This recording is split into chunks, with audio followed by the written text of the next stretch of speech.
Good morning, everyone, and welcome. It is another full price NFL Sunday. That's right, it's week 14. We are just coming into the home stretch. It's December. It's kind of almost Christmas. 2 weeks away from Christmas Eve. Yeah, you know what? Should be a pretty fun day of football today. We got some pretty big matchups. Obviously, Chiefs Bills at the top of the list there. We got Cowboys Eagles. That should be interesting. And then a whole bunch of crap in between. So let's kind of dive right into it. And surprise, surprise. The Patriots beat the Steelers on Thursday. I don't know. It doesn't really matter. Both teams, I think, are Steelers are without Kenny Pickett. I don't think anyone really thought they were going to be a serious contender, although they just kept winning games despite being outgained. Well, they lost to a team that was 2-10 for the second consecutive week, and nice little win for New England. It doesn't really impact. Fortunately for them, it doesn't really impact their seeding when it comes to the potential top draft pick or top couple draft picks. But it did answer a few questions, and very most notably, Bailey Zappi is not the answer. You should have known that long before. And I saw some people taking victory laps after, a couple drives. Well, the reality of it is he's just not a great quarterback. I mean, he's a mid-tier backup quarterback who can come in and do a couple nice things for you if need be. He's Colt McCoy. That's what he is. And that's pretty much where we're at with the Patriots. They need to find a quarterback. It's a nice win. You can breathe a little bit easier this week. You don't have to deal with the negativity, the questions in that sense. But for the most part, the Patriots probably shouldn't win another game the rest of the season. Go into the offseason knowing that quarterback is priority number one. You have a bunch of money to spend and a high draft pick. So, either way, if you're a Patriots fan, it was a nice win. You got to be happy with the win. You can never be disappointed with a win. But you don't want to fall too far off one of those few top spots. You want to keep those options open for you. Yeah, it's just funny how things kind of quickly change. Patriots. I thought this was kind of a classic Patriots style win. I guess kind of what we've been accustomed to lately without Tom Brady. Everyone just kind of doing their role and their part. Juju Smith-Schuster had a couple big catches. Zeke Elliott, was running and catching with some authority. So just felt like one of those things where they were kind of just in control from the get go. And it's just funny how quickly some things change. I got a couple friends who are Patriots fans that, regardless of what happens with the draft seeding, like you said, they want Belichick to stick around. And now all the talk's kind of about Mike Tomlin and what his future could be. I don't really anticipate Pittsburgh making a change, but it's just it's weird to see how stagnant the Steelers have been. I think someone said the Pirates, believe it or not, in Pittsburgh have had just as many playoff wins over the last 6 or 7 years as the Steelers. So it's Steelers are definitely in a tough spot. And like you said, it was a little bit different without Kenny Pickett, but it's just a team that they've kind of been okay with, avoiding having a losing season for so long rather than just kind of make these adjustments with their team. And it's just kind of in a precarious spot right now in the AFC where you see teams like Houston, Indianapolis, teams like that are really competitive right away with these new regimes. So I don't really anticipate Pittsburgh making a change, but you're at least hearing a little bit more frustration and rumblings around this Pittsburgh kind of modest season right now. Yeah, and that's the thing. It's like, whenever people talk about, oh, Mike Tomlin hasn't, ever had a record below 500. Yeah, I mean, that's impressive, but they've also spent a lot of time hovering around 500. And that's not great either because, I mean, I didn't even realize that the Pirates have more playoff victories than the Steelers, which is absurd to think about, especially if you go back to, 2000, the 2000s decade, up until about 2010, 2011. 3 Super Bowl appearances each and every year. They were number 1 or 2 defensively in yards and points per game. I mean, this was an elite team. Mike Tomlin continued that tradition early on, obviously winning a Super Bowl, but it's really just been kind of a mess really since the turn of the decade in 2010 because they always had talent. That was Mhm. the thing. They always had a lot of talent. I mean, they could find a wide receiver anywhere. Obviously, Antonio Brown was a late round pick. You've had, plenty of guys. Antonio Holmes came in and had a great run with them.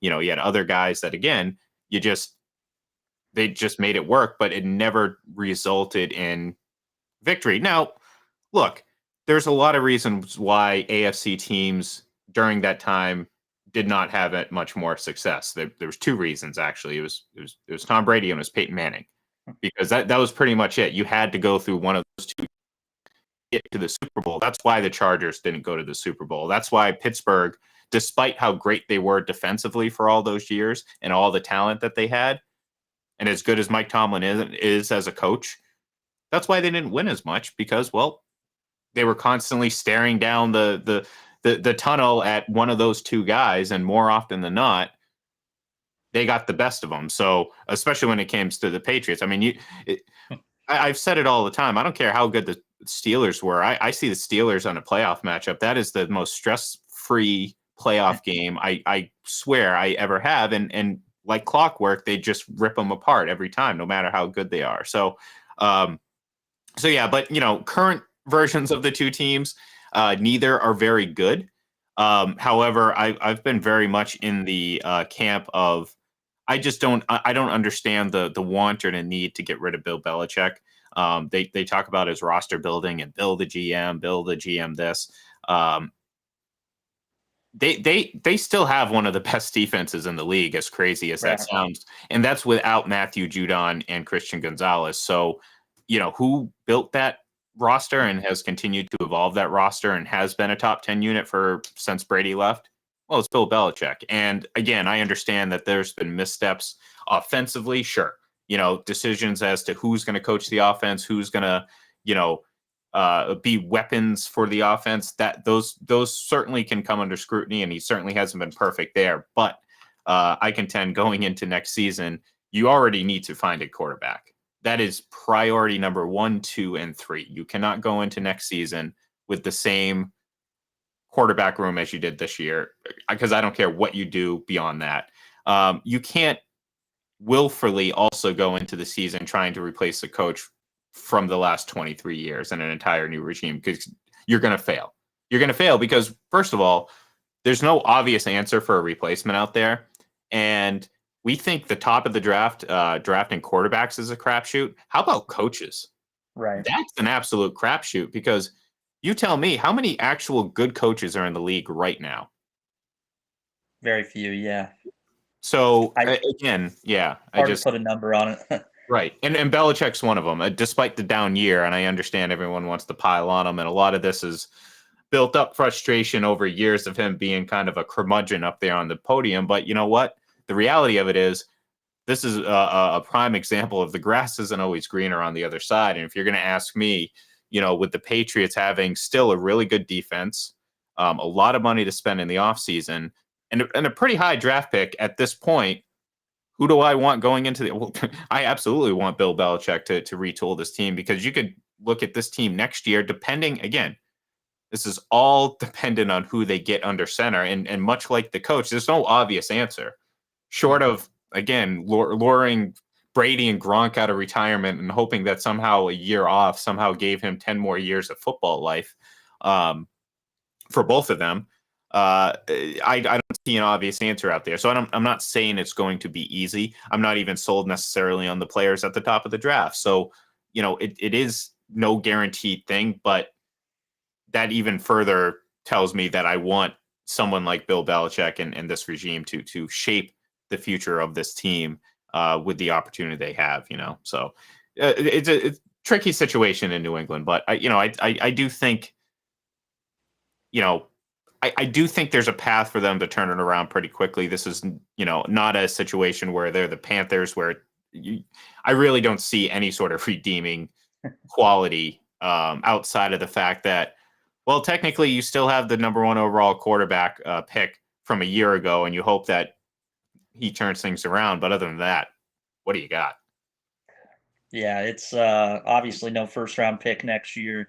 You have kind of a environment right now. I don't know how many coaches are really going to want to go into knowing how impatient David Tepper's been, and it's just kind of funny you mentioned just how if the Patriots were to move on, I don't think they would maybe be as quick or as hasty to pull the trigger, but I think you just look at the amount of money that fired coaches are being paid right now over the last couple of years. I think it's over like 8 or 9 million was the reported number the other day, adding in Frank Reich's deal. So it's just kind of crazy to see how quick teams are to pull the trigger right now. When we kind of used to have guys like Marvin Lewis, I think was around for like 18 years, and guys like that just at least got the shot to prove themselves. So it's definitely a different time, but I think you're right. I think Belichick, if he gets the opportunity, I'm pretty sure he's going to have a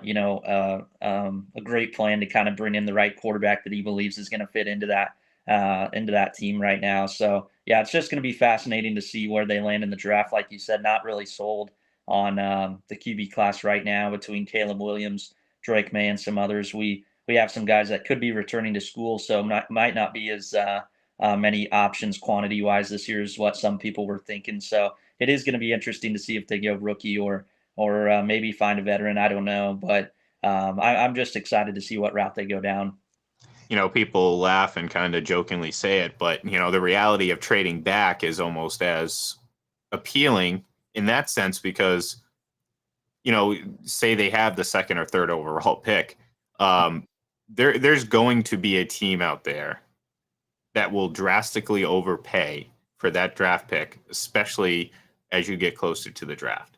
And that's a position the Patriots haven't necessarily been in. And they've done a good job of maximizing their draft capital at the end of the first round. So if they can turn around and end up with 2 first-round picks or a lot of ammunition for the rest of the draft, I mean, that's almost just as good. Now, again, like I said, all of this is moot unless they find a quarterback. And again, I don't have an answer for that. So, you hope they can figure it out. You hope you can find a solution. But right now for the Patriots fans, it's enjoy the last couple weeks of the season for them and start looking forward to the draft and wondering what answers are going to come here in the next couple months. So, anyways, all right, let's jump into our preview here because we got 3, 6, 9, 12, 50 or 14. Wow, that's terrible math. 14 games on the docket, including Monday night's Tennessee at Miami game.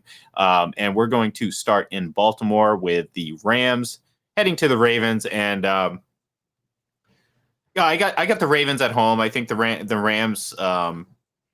Obviously, they're capable of I think beating most teams, and certainly playing at a high level. And Baltimore, conversely, is also capable of playing down to some teams. But what we do know about Baltimore is they just keep winning games, and sometimes it's ugly, sometimes it's confusing. But you know what?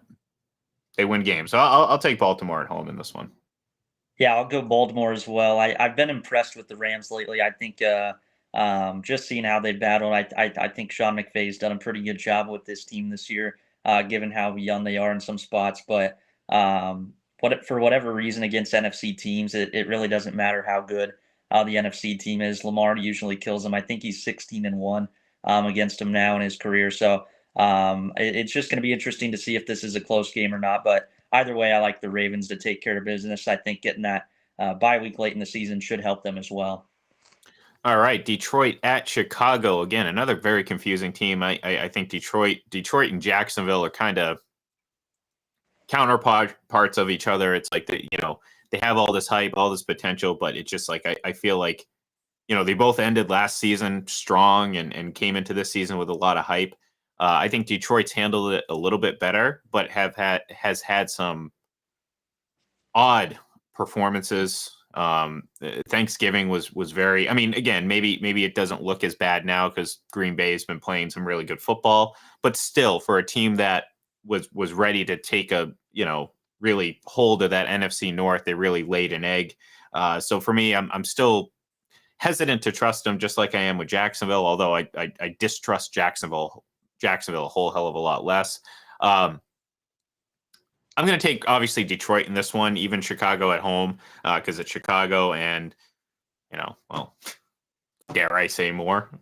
They have an okay defense at times. The offense is a mess, and quite frankly, they're looking at it saying, "Hey, we may end up with two of the top four draft picks of this upcoming draft. What the hell do we care? We're in good shape." So yeah, they'll be all right with just going out there and showing up. So I'll take Detroit in this one.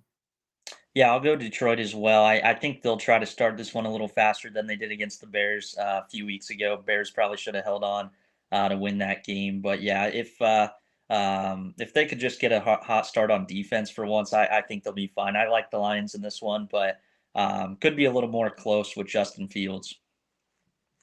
All right, next we have Tampa Bay at Atlanta. I took Atlanta at because they're at home. I mean, both teams are they're fighting for the NFC South title. Yeah, I mean, it's kind of like it was last year. I mean, we had a team that went 8-9. The Bucks win the division. You're very likely going to have a team under 500 win that division again. It may very well end up being Atlanta, but I like Atlanta in this one. Yeah, I like Atlanta as well. I think they're building some good momentum under Arthur Smith going into the latter portion of the season. Wasn't always pretty against the Jets last week, but this is a team that I think known for their ground and pound approach on offense. They're actually quietly playing some pretty good D right now, so I like that matchup against Baker Mayfield. Give me the Falcons. All right, next we have Indianapolis heading to Cincinnati. Last week the story was Jake Browning, big win. Is Joe Burrow a system quarterback? No, that's silly. Stop it. But can lightning strike twice?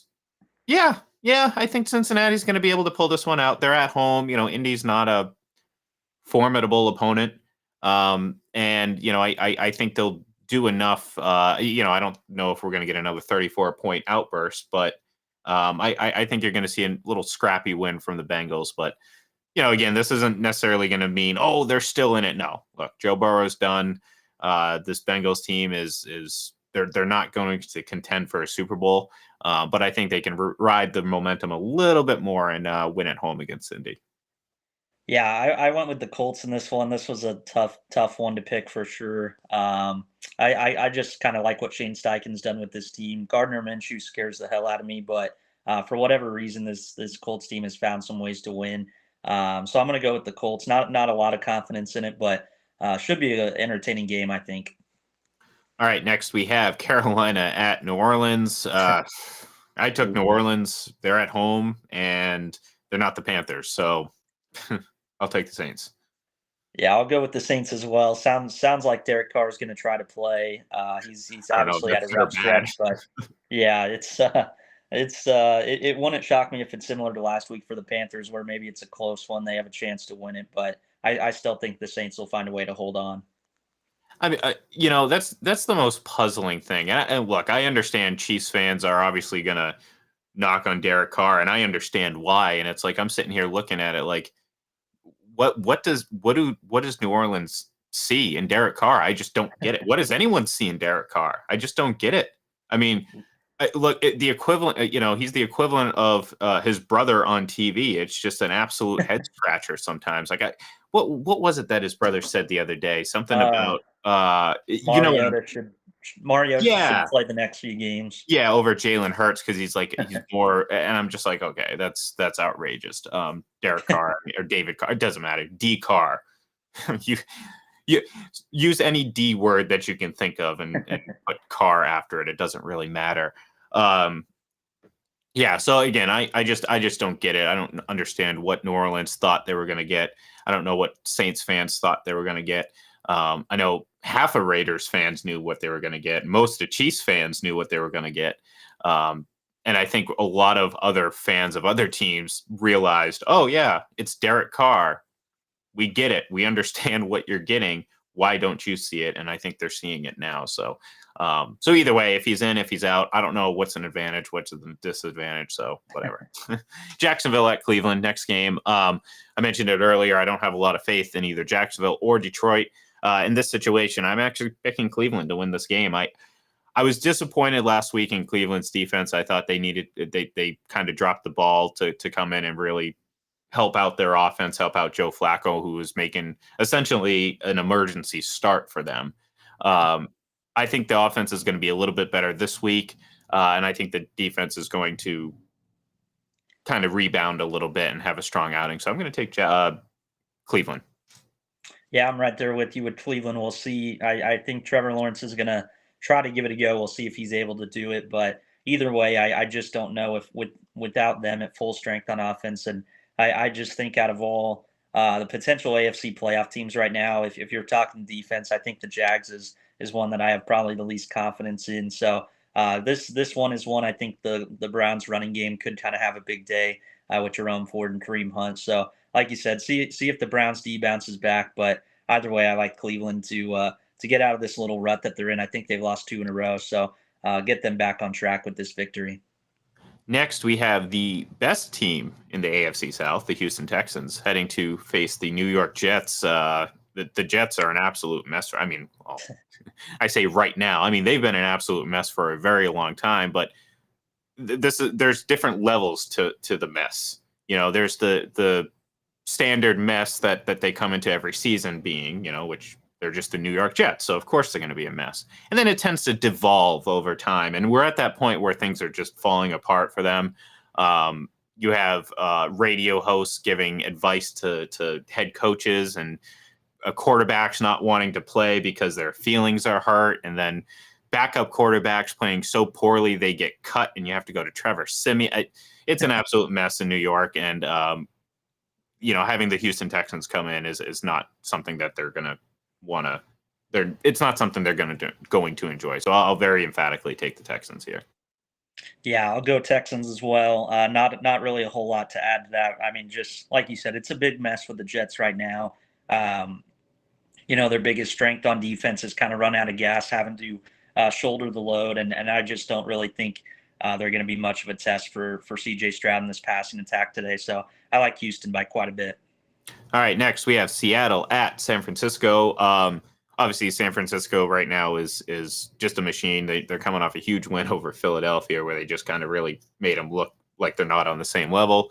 I think they're going to do that again this week. I know these matchups are always usually pretty close. It doesn't really matter where each team is in the standings or what kind of season they're having, but at home, coming off that big win over Philadelphia, I think San Francisco is going to have a field day, so to speak, against the Seahawks. So give me San Fran.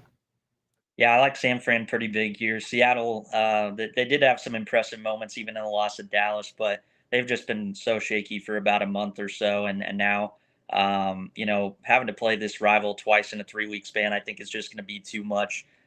Geno Smith looking like he might not be able to go, which he's always kind of struggled against the Niners lately anyway, but just looks like a blowout waiting to happen for the 49ers. All right, next we have the Raiders hosting Minnesota, and I went with the Raiders. They're playing at home, and I mean, they both have backup quarterbacks. They're both really, each team's not going anywhere right now. I'll take the team that's playing at home. Yeah, I'll go Raiders as well. Just recent trends of the Vikings, I think, just gives you some pause, and at least the way the Raiders have battled under Antonio Pierce, I think they're a lot more physical now than they were. So I think that's perfect for somebody like Josh Jacobs, who's kind of gotten back to what we knew he was before under this coaching change. So I like the Raiders as well. And naturally, in the offseason, they will pass on hiring Antonio Pierce and probably go with Frank Reich, repeating the history of what happened just a couple of years ago.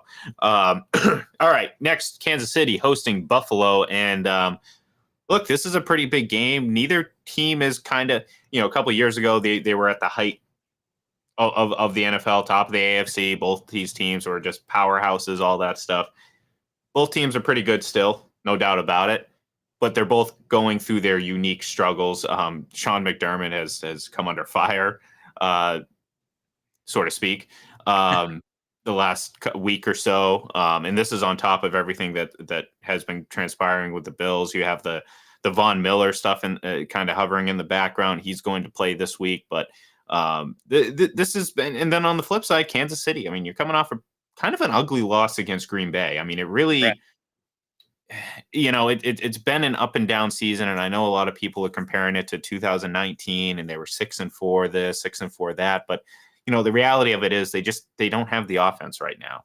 And whatever the reasonings you hear, it's pretty simple. They just don't have dynamic playmakers enough. And with Isaiah Pacheco not playing today, I got to go with Buffalo in this one. And it's not going to be pretty. I mean, Buffalo's not going to blow them out. It's kind of, I feel like it's going to be an ugly game, kind of maybe a defensive back and forth, but I think Buffalo's going to pull this one out, and surprise them at home, or on the road rather. Yeah, it's a fascinating game. Obviously, one that could go, so many different ways. It's kind of funny that these two teams, just based on how their seasons have gone, both top five in scoring defense right now. The Bills and Chiefs usually, if they allow 20 points or less, they're undefeated this year. If they allow more than 20, it's always been a loss this season. So, going to be interesting to see if either team can really, get going and get a lot of points in this game. Obviously, the Pacheco injury hurts, but I did go with the Chiefs on this one just because I think the fact that they are coming off a loss. Obviously, Buffalo probably the more desperate team with their backs against the wall here, but I got to at least go with the Chiefs off a loss again until they lose two in a row. But yeah, this would not shock me if Buffalo came in and win, but I just think this is one that Andy Reid's going to have the guys going a little bit more than he did last week, and I think they'll find a way to win it, and just find a way to at least pressure Josh Allen a little bit. The Bills have allowed the fewest sacks, but just seems like a game that after the last 2 weeks, I think Chiefs pass rush is going to be due for at least getting home a little more often than last week. Yeah, and for what, about the last month or so, the Chiefs have been alternating wins and losses, so Yeah. it makes sense that this would be a bounce back. But you brought up a great point. What's gonna weigh out more, the desperation from the Bills, or in some, I don't want to call it desperation from the Chiefs, but Right. there's a level of urgency, I think, that comes with losing this game and then coming into a matchup against a really good team. I mean, this isn't, you're not landing against the Raiders. That's a little bit Right. different. You come off a tough loss and you get to play the Raiders. Well, fantastic. That's great. We get right back on track and not really have to sweat too much. But you play the Bills, despite even their up and down season, it's still more of a test, and certainly a lot of talk going into it. So, all right, next we have the Chargers hosting Denver. I'm going to go with Denver. I mean, again, they've been playing some really good football over the last couple months, really since the disaster against Miami. They slowly started to kind of turn it around. They lost last week, but I'll take the Broncos on the road against the Chargers because, well, I mean, again, talk about a team that is kind of wandering aimlessly. It's the Chargers, because I don't think they're ever going to find a direction unless they move on from their head coach. That's a team that needs to fire their head coach, and I don't care who they replace him with at this point. It's very clear that Brandon Staley is not the guy. Yeah, I got to go Broncos as well. I think it's pretty simple. They're probably just the better team right now. It's kind of weird to see these division teams be one game apart right now, just given how the seasons have gone. But I just think Denver, the way they're playing, balanced attack from Sean Payton's offense. Javante Williams, I think, will have a big day on the ground. So I got to go with the better team here in Denver. All right, next we have, again, potentially game of the week, game of the year. Who knows? Philadelphia at Dallas. Again, another kind of, in a way, you got Philadelphia coming off a very bad loss. Maybe there's a certain level of desperation, certainly against a division rival. But I think the biggest question mark, honestly, is Dallas in this. Can they go and do what they do against bad teams against a really good team in Philadelphia, and a team that they're competing for the division for? And I don't think so. I think Philadelphia bounces back. This isn't going to be a dominant win because, quite frankly, they haven't had too many blowout wins where you're like, wow, look at the Eagles. They know how to win football games. Unfortunately, last week was a bit of a road bump. But I think they bounce back on the road against Dallas in this one. Yeah, I went with Dallas in this one. I'm not necessarily worried about Philly. I think it was more of just a wake up call than anything. But I think just the way this defense is struggling right now in the back seven, I just don't know if they're going to be able to kind of keep Dallas out of the end zone or off the scoreboard too many times in this game. So just feels like one where Dallas at home on the turf rather than grass, where they're a little more comfortable. I just trust this offense to kind of come through right now, given the circumstances of Philly's defense. It should be a really entertaining game. I think that we'll get a lot of points. But yeah, I got to go with Dallas to just kind of continue this hot stretch at home. All right, Green Bay at the Giants, Packers. Obviously the Giants stink. The Packers have been playing really good football. They're coming off again the big win over Kansas City. You hope that maybe they don't have a letdown coming off that big win, but I think they'll be all right. I mean, a lot of those guys, the quarterback notwithstanding, but a lot of those guys have played some big games for this team before. They're young, but there are some veterans there that have seen some big wins come and go there in Green Bay. So I like Green Bay in this one pretty comfortably.